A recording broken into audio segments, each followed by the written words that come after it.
నమస్తే, నేను మధు. రిమాండ్ రత్న అనే బిరుదుని నిలబెట్టుకున్న పొన్నవోలు సుధాకర్ రెడ్డి అంబటి రాంబాబు కూడా కోర్టు 14 రోజులు రిమాండ్ విధించినట్టు తెలుస్తోంది. అసలు ఏంటి ఈ రిమాండ్ వ్యవహారం? ఈ రోజు మనం తెలుసుకుందాం. ప్రస్తుతం మనతో పాటు ఉన్నారు సీనియర్ జర్నలిస్ట్, ప్రముఖ పొలిటికల్ అనలిస్ట్ డివిఎస్ గారు. వారిని అడిగి మరిన్ని విషయాలను తెలుసుకుందాం. నమస్కారం సార్. నమస్తే సార్, ఏంటి సార్ ఈ రిమాండ్ వ్యవహారం? ఒక పక్క పొన్నవోలు సుధాకర్ రెడ్డి గాని, లేకపోతే అంబటి రాంబాబుకి 14 రోజులు కోర్టు రిమాండ్ విధించడం, ఏంటి సార్ ఈ రిమాండ్ వ్యవహారం ఏంటి? ఎవరు చేసిన కర్మ వారు అనుభవించక తప్పదన్న ఏదో పాత పాట. ఇవాళ వైసీపీ వాళ్ళు చేసిన కర్మ వాళ్ళు అనుభవిస్తున్నారా అంటే, ఒకటి పొన్నవోలు సుధాకర్ రెడ్డి ఎవరి తరపున వాదిస్తే వాళ్ళు అసలు బెయిల్ రావట్లేదండి. వాళ్ళు రిమాండ్ పడిపోతాం. ఇప్పుడు అంబటి రాంబాబు ఇప్పుడు మరో తాజాగా ఆయన జాబితాలో చేరాడా? పొన్నవోలు సుధాకర్ రెడ్డిని వాదించబాకండి అని అడుగుతున్నారు. ఆయన మాత్రం పెట్టద్దు, మా తరపున మేము ఎవరో ఒకరిని పెట్టుకుంటామని వాళ్ళ ఆ కేసుల్లో ఉన్నటువంటి వైసీపీ నాయకులు జగన్మోహన్ రెడ్డి దగ్గర గగ్గోలు. గతంలో ఏఏజీ ఎవరు, మాజీ ఏఏజీ ఈయన జగన్మోహన్ రెడ్డి సీఎంగా ఉన్నప్పుడు 5 ఏళ్లలో మనం చూసాం అతని వాదన పటిమ. ఆయన ఏంటి, కొంచెం సౌండ్ పెంచుతాడు, కొంచెం మామూలుగా ధాటిగా మాట్లాడతాడు. అసలు ఆయన ఎవరో నాకు తెలియదు అంటుంది షర్మిల. అసలు పొన్నవోలు సుధాకర్ రెడ్డి ఏనాడు మా నాన్నని కలవలేదు, అసలు ఆయన ఎవరో తెలియదు, ఇది ఒక క్విడ్ ప్రోకో అన్నది అప్పట్లో. జగన్మోహన్ రెడ్డికి పొన్నవోలు సుధాకర్ రెడ్డికి మధ్య క్విడ్ ప్రోకో అని బయట పెట్టింది ఎవరు? సొంత చెల్లె.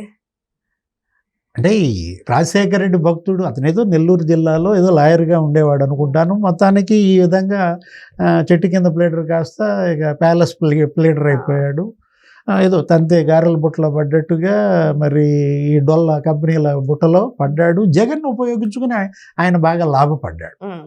ఏది అటు అటు అటు ఆయన వృత్తిపరంగా కావచ్చు, లేకపోతే వ్యాపార పరంగా కావచ్చు, కొడుకుని సెటిల్ చేయడంలో కావచ్చు.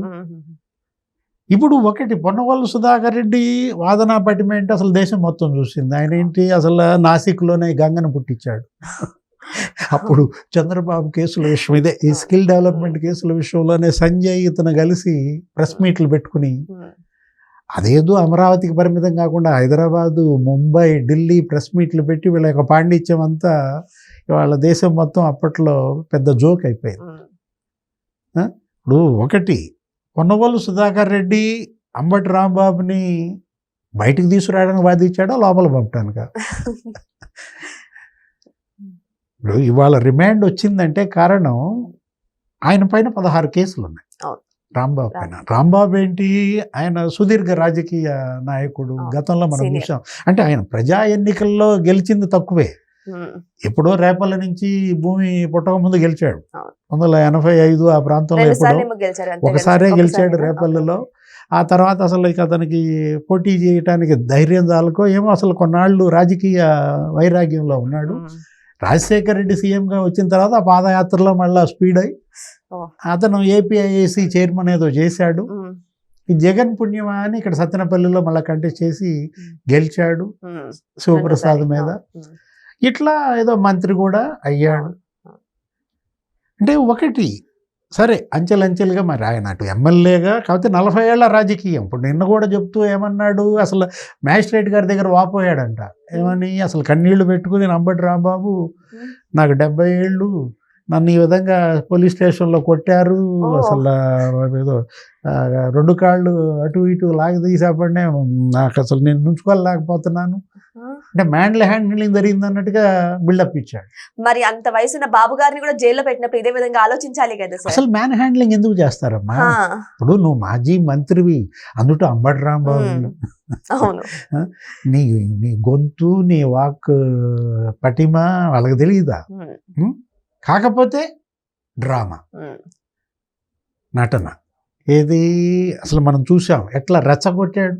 అవును, గుడికి పూజల నిమిత్తం రావడం ఏంటి, అక్కడ నిరసన తెలిపే వాళ్ళని రెచ్చగొట్టడం ఏంటి, ఇంటికి వాళ్ళని రప్పించుకోవటం, మళ్ళా బయటకు వచ్చి ఇంటి ముందు ప్రెస్ మీట్ పెట్టి మళ్ళా ఛాలెంజ్ చేయడం, అరెస్ట్ చేస్తారా చేసుకోండి, నా ఇంటి దగ్గర కుక్క కూడా భయపడదు, మీ రెడ్ బుక్కి నా ఇంటి దగ్గర కుక్క లేకపోతే తోటలో 2 కుక్కలు కూడా భయపడవు అన్నాడు. మరి ఎట్లా భయపడుతున్నా?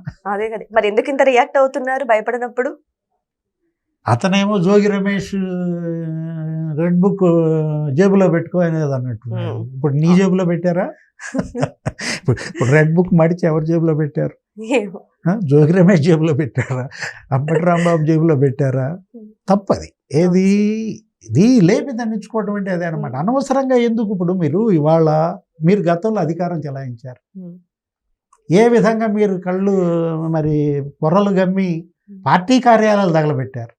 ఇప్పుడు ఇవాళ మీ కార్యాలయం ఎవరైనా తగలబెట్టారా? శాంతి భద్రతలు లేవు అని చెప్పి ఇవాళ ఎమర్జెన్సీ అడుగుతున్నారు. లేకపోతే ఏంటి, ముద్రగడ పద్మనాభంతో లేఖ రాపిస్తాడు. దీన్ని అడ్డం పెట్టుకుని మళ్ళీ కాపుల్ని రెచ్చగొట్టాలని చూస్తారు. కాపు సంఘం ఒక పత్రిక కూడా ఒక ప్రకటన రిలీజ్ చేసింది. రంగాకి అంబటి రాంబాబుకి పోలిక అని వాళ్ళు ఫైర్ అవుతున్నారు. ఎక్కడ రంగా, ఎక్కడ రాంబాబు? అంటే రాంబాబుని తీసుకొచ్చి రంగాన్ని పోల్చడం ద్వారా ఇతను రాంబాబు కాదు కాంబాబు అని కదా ఇతని పేరు. అంటే ఇలాంటి పరిస్థితి రాంబాబుకి వచ్చిందంటే కల్పించింది ఎవరు? జగన్మోహన్ రెడ్డి. చివరికి అంబటి రాంబాబు, జోగి రమేష్ జగన్ చేతిలో ఒక పావులయ్యారు. వీళ్ళ యొక్క దీన్ని అడ్డం పెట్టుకుని అతను మళ్ళా ఇంకోసారి ఆంధ్రప్రదేశ్ పైన పడగెప్పాలని చూస్తున్నారు. పొన్నవోలు సుధాకర్ రెడ్డి మరి ఆయన వంతు మళ్ళా ఇంకోసారి ఏఏజీ కావాలి కదా. జగన్ 2.0లో ఈసారి మళ్ళీ ఢిల్లీలో అవుదామని అతను మాత్రం యథాశక్తి వీళ్ళని జైళ్ళకి పంపడమే పనిగా పెట్టుకున్నట్టున్నాడు. అంటే గతంలో పొన్నవోలు సుధాకర్ రెడ్డి ఏదో కోర్టులో చేసిన వాదనల్లో కూడా జడ్జి పైన ఆయన అరుపులు, కేకలు. అతను సజ్జల రామకృష్ణారెడ్డిని ఏదో క్వశ్చన్ చేయడం కోసం అప్పట్లో ఏదో 41A నోటీసులు ఇచ్చి పిలిపించినప్పుడు ఆ రోజు మంగళగిరి పోలీస్ స్టేషన్ దగ్గర పెద్ద సినిమా, అసలు అందరిపైన ఆయన వెళ్ళడం. ఇప్పుడు పొన్నవోలు సుధాకర్ రెడ్డి ఏంటి, ఆయన ఒక గొప్ప లాయర్గా మీరు మీ వాదన పట్టి మీద కోర్టులో చూపించండి, వీళ్ళని జైళ్ళకి వెళ్లకుండా కాపాడండి. అది వదిలేసి తనే ఒక నాయకుడిగా మారి వాళ్ళు వైఎస్ఆర్ కాంగ్రెస్ పార్టీకి ఆయన కూడా ఒక పదవి, ఏదో ప్రధాన కార్యదర్శి ఏదో పోస్ట్లో ఉన్నట్టున్నాడు, ప్రెస్ మీట్లు పెడుతున్నాడు. అంటే మీరు లీడర్గా ఉండండి, లేకపోతే లాయర్గా ఉన్నాడు. కానీ అటు లీడర్గా ఇటు లాయర్గా 2 పాత్రలు పోషించడం వల్ల వచ్చిన ఉపద్రవమా? మరి ఇప్పటికైనా పొన్నవోలు సుధాకర్ రెడ్డిని పక్కన పెట్టే అవకాశం ఉందంటారు? ఎందుకంటే ఆయన వాదించినవి చాలా వరకు రిమాండ్కు దారి తీస్తున్నాయి. సో ఇప్పటికైనా సరే మాకు పొన్నవోలు వద్దు అని మీరు కూడా చెప్పారు చాలా సార్లు. వైసీపీ వాళ్ళు అసలు మాకు పొన్నవోలే వద్దు అంటున్నారు అని చెప్పేసి. మరి ఇప్పటికైనా వాళ్ళ లాయర్ని మార్చే అవకాశం ఉందంటారా? మారిస్తే మరి జైలుకి వెళ్తారు. వాళ్ళు ఇంకా జైలుకి వెళ్ళాల్సిన వాళ్ళు ఎంతమంది ఉండాలో అందరినీ పంపాల్సిందేనా? శకుని ఉండేవాడు నీకు మహాభారతంలో. ఏంటి, దుర్యోధనుడు కౌరవుల పక్కనే ఉంటూ మొత్తం కౌరవ నాశనానికి కారకుడయ్యాడు అంటారు. అట్లాగే ఇప్పుడు పొన్నవోలు సుధాకర్ రెడ్డి శకుని పాత్ర పోషిస్తున్నాడా? జగన్ పంచనే ఉంటూ ఇవాళ వైసీపీ నాశనానికి అతను ఇవాళ కారకుడు అవుతున్నాడా? సో ఏదేమైనా సరే ఇప్పుడు పొన్నవోలు సుధాకర్ రెడ్డి విషయమై ఇప్పుడు చర్చనీయాంశంగా మారుతుంది. మరి అంబటి రాంబాబు విషయంలో రిమాండ్ విధించిన ఈ 14 రోజుల విషయమై ఎక్కువగా సుధాకర్ రెడ్డిని హైలైట్ చేస్తూ మాట్లాడుతున్నారు. మరి ఇప్పటికైనా సుధాకర్ రెడ్డిని పక్కన పెడతారా, లేదంటే అలాగే కంటిన్యూ చేస్తారా? ఒకవేళ సుధాకర్ రెడ్డి కంటిన్యూ అయితే మరి అంబటి రాంబాబు పరిస్థితి ఏంటి? మరి వెయిట్ చేసి చూడాల్సిందే. Thank you so much. Thank you.